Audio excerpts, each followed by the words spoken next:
All right, Jerry Bierman with the Luring Glass. Good. along with Jeff Barber. Uh, Isolated at home, being safe, but still representing the Luring Glass today. Healthy at home, Jeffrey. All right, so yesterday you said, hey, or maybe I said it, it'd be great to look at some obscure glass. And I think obscure is interesting because there's a type of glass on the market that's called obscure. I think it's Basco actually, but Yeah, there's an obscure glass. However, when you and I talk about obscure, we're talking about something other than clear, right? correct. Yep. And so this is an example of what we would call in the shower glass business acid etch. Most people and consumers would call it frost or satin, maybe, right? Yep. Exactly. And yes, it's probably that glass right there. In my uh, experience, is probably the third most popular glass as far as glass goes. But that third most popular goes way down, really, because clear glass is by far 95%. I'm going to say pick clear glass. So the other 5% go with a rain glass, which we might be able to pull up here shortly. But this is indeed acid etch or frosted. And by the way, do you know who the builder of this is?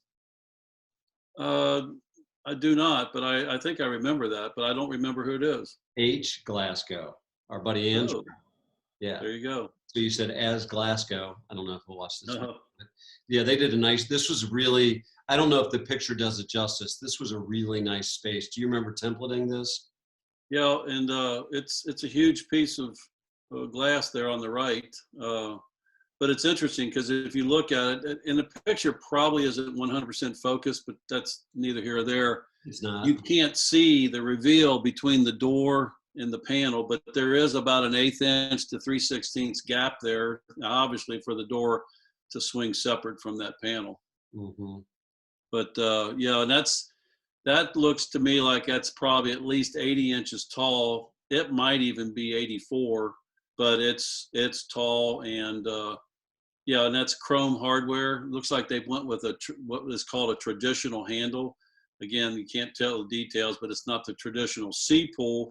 It's called a traditional handle. It's a little bit more. It's got some curves in it. Kind of looks not antiquish, but a little bit more traditional. So, and I love, a lot of times when people are getting obscure glass, they say things like you're not going to be able to see through it or whatever. And I don't know what I'm looking at in this picture that's to the right. That is obviously there's not a person in there. But what is that dark silhouette? Do you know?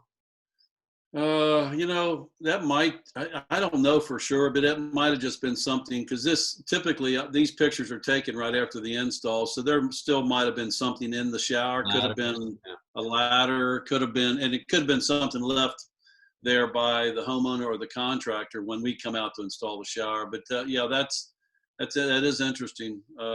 Okay. So now envision again, we talk from the perspective of you go into the job site, Jeff, and there's no glass there. So you're meeting with the designer or the homeowner or the contractor, and they say, hey, we want satin or obscure or frosted glass. What are some of the things that you walk through that application? What are some of the things you point out? Yeah, I mean, it's interesting. I have to, when I walk into this and I have that given to me prior to going in. Sometimes I get that kind of information when I go in. Sometimes I don't, and I'm given that when I walk in there. When I step in, my first I accept that as that's what they want. That's fine. That's not my shower. It's not. It's really not what I would do personally. But that's neither here or there. But I do approach it from the standpoint of letting them know kind of the expectations of that glass.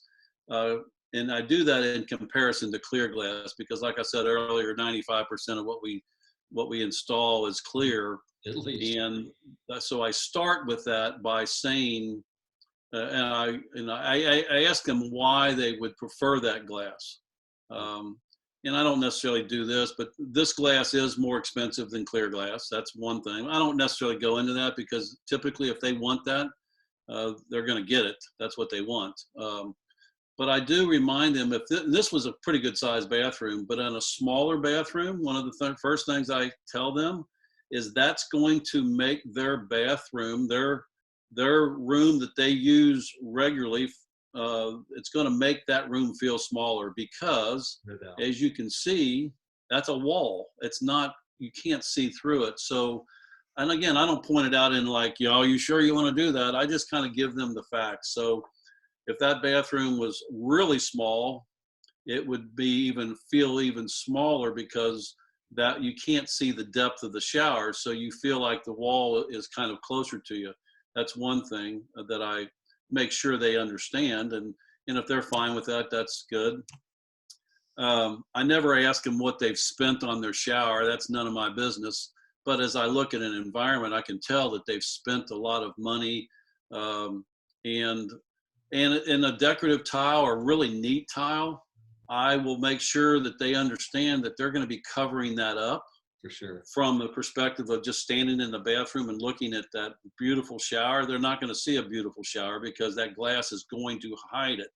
But I don't say, you've wasted your money or anything like that. I just make sure they understand that that beautiful tile is going to disappear on a daily basis, except for when you're in the shower. Because as you see, you can't see through it. We can't even tell what that black surface is underneath there. We know something's back there. Jeff, another thing that I say is, what? Go ahead. Quick question. What are some of the reasons clients give you as to why they want obscure glass?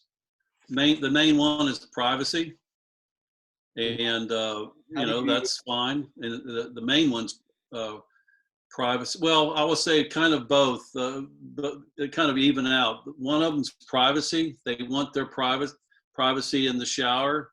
And a lot of times that comes from young adults that have children, and they don't want their children running into the bathroom when they're in the shower, which it makes sense. That's one. And then equally important is they believe that taking care of the glass sometimes is kind of a pain, and they feel like the frosted glass or the rain glass, the obscure glass, hides the water spots. It helps them, it gives them the appearance that the glass is cleaner because you don't see them as often. Yep. I think that's a safe assumption. This probably is an opinion, I guess. It's a safe assumption on rain glass, but I believe on frosted glass or acid etch that it can be problematic if you let it go, especially if you get stuff on the outside where that glass is etched. It becomes a nightmare to clean it. But those are the two reasons: privacy and cleanliness, or the appearance of cleanliness. Not wanting to take as much care for it as perhaps they should or would have time for. Yeah, and occasionally clients might say, "I just think it's beautiful." I think some clients will look at rain glass or obscure the frost or acid etch, and they'll say, "I just think it's beautiful." And so, yeah, it is. The care of it is a little bit more on the outside because this is acid etched. Now, the inside of the glass, though, is just clear glass. It's as smooth as clear glass. It looks like clear glass.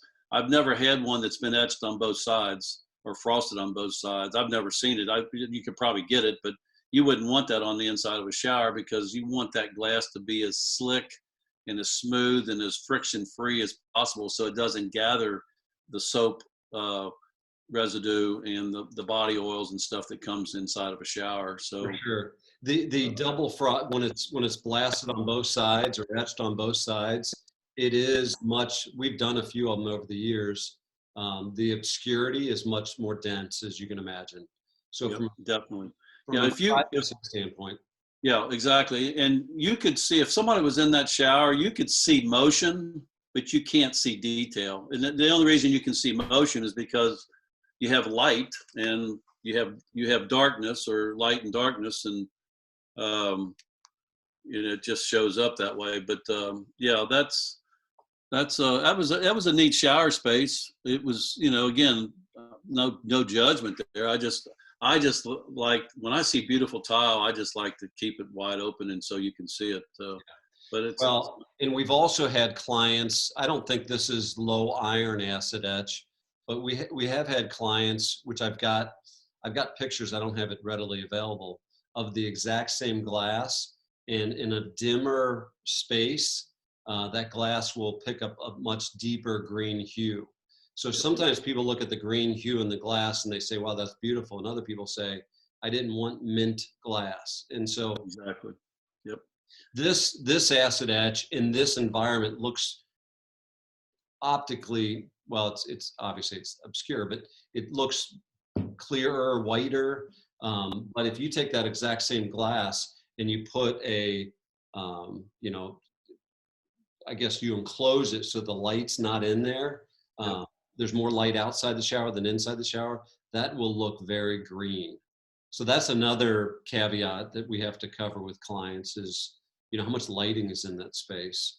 Right. Because it's interesting because somebody might say, well, can I see a sample of the glass? And the biggest sample I have is 12 by 12. No doubt. Yeah. And I used to just carry a piece that was like 4 by 4. And so, yeah, here it is. And it's tough to see it. And I think over the years too, Jerry, I could be wrong, but I think because I don't hear all the response from clients or customers or homeowners, but sometimes they get that big of a unit and they go, oh, it doesn't look like I thought it would look. And I think we've even gone in and they've paid to replace it because they just didn't like it like as much as they thought they would like it. But they're not very, I mean, that hasn't happened often, but yeah, that the expectations, I think one of these times, Jerry, I have some great pictures that show the difference between, we'll get into it, low iron and clear glass. So you can really see the difference, and I'll share those and we can talk about that. But I think the rain glass, do you have one of those rain glass pictures? I do. Did you text these to me earlier? Yeah, I think so. It was that one that had the green walls? It was one of them. And then there was one just with the shower panel, just a single panel, right? That's the slider. That's the big shower right there. If you look at it, that was kind of taken. That is rain glass. You can kind of see it. It's tough to see, but well, you can see again. You can see the green hue on that glass too. Holy smokes. And of course the green. Yeah, look at the glass on the left. That panel, I believe. Yeah, that panel. I mean, so there's a difference there. Obviously, this is not professional photography. This was probably taken with an iPhone or something. Yeah. But you can look at that glass on the left that's on the pony wall there that separates the toilet from the shower. That's the same glass that's in that shower, I believe. It is, yeah. And people would say, people would say, I want the glass over there to match the glass over there. It's like, well, it's a lighting issue. It's the glass is the exact same. If you took that glass outside and laid it next to each other or held it outside, it would look exactly the same. So that's another good point with chrome hardware, brushed nickel hardware. A lot of times the hardware will pick up the hue of the paint in the room. They're like, I didn't want green hardware, I wanted brushed nickel. It's like, well, you've got green walls. And so the walls, the glass absorbs some of the colors from the walls. It's really, really interesting. You know whose job that is? Afraid to ask. It's John Fricky. Fricky. Our buddy. And then this one right there, Jerry, that shows you the light. That's a rain glass slider on a tub. And I remember that was in Kenwood. I remember it's interesting how I can, I don't know, it's just weird. It's one of my oddities, but that was just a slider on a tub and you can see the rain glass. And again, you can see motion behind that. And if you were touching the glass, you could see your hand right up on it. But if you move back a foot from it, it's blurred. And so privacy, and again, that particular glass, a lot of people think it hides the water spots, which I guess it does, because rain glass, for those who haven't seen it up close, rain glass looks like it's rain dripping down a window, like it's hitting and it's dripping down. So we call it rain. Yeah, in full transparency, when my boys were in high school, I had rain glass in their shower for, I don't know, 4 years. or whatever when we were in Fort Thomas, and we didn't clean the glass once, not one time. So that's transparency right there. and it looked fine when I've said this on other videos. I have tested in my house, all different types of glass, because I thought, I want it in my house to see how it actually performs. So I've done the baked in coating, the topical coating. I've done obscure glass, clear glass. I've tested a lot of things in my house so I could speak from a position of, hey, in my home, this is what the way the water reacted to the glass. Yep. Yep, exactly. There's one more picture if you want. It's just a panel. It's just a panel with a radius on the corner, right there. Not that. That one's the original. No, I didn't send that to you. Yeah. Oh no. Okay, I did not send that to you. Anyway, it was rain glass. It was just a single panel, just kind of a display of what it looks like, seeing part of the shower and part not. If you open that one, that opens another can of worms. Maybe we can talk about this one tomorrow. Yeah, let's do grids tomorrow, because Bailey. That's a beautiful shower, though. Bailey just installed one today with most of the grids are like 3/4, and we did one today with 1.5 inches. I think it was 1.5 inches, maybe 1.25 inches. Big thick grid. Wow. It's gorgeous, man. Look on Slack. It's on Slack. That's all that he just posted those. That's pretty. I haven't seen the picture yet, but that's awesome. that's a big grid. Well, there's a lot of things. There's a lot of glass to choose from, but again, to kind of wrap it up, clear glass is the most popular, and then rain glass, and then frosted or acid etch glass that comes in second. There's a lot of cast glass and other things that are available that the pricing goes through the roof. Well, it's funny that you just brought up cast glass, because I've got around my office, I've got a lot of cast. It's literally made in a cast, and it's textured on both sides.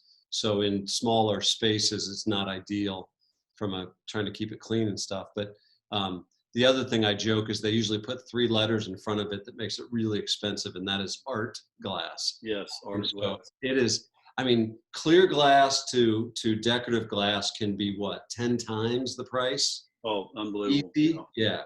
Yeah, a shower that clear glass costs, just say $1,000. It could be $4,000 or $5,000 or $6,000 for a piece of cast glass, depending on, again, the application. Yeah. That's something that, we should probably talk about another time. But that is, and a lot of people want something like that until they see it on HGTV. Yep. And then we come in and have to break the news to them. But it's interesting what is available out there. Appreciate you sharing. Love you, Jeff. Okay, man. We'll catch you later. Thanks. Everybody.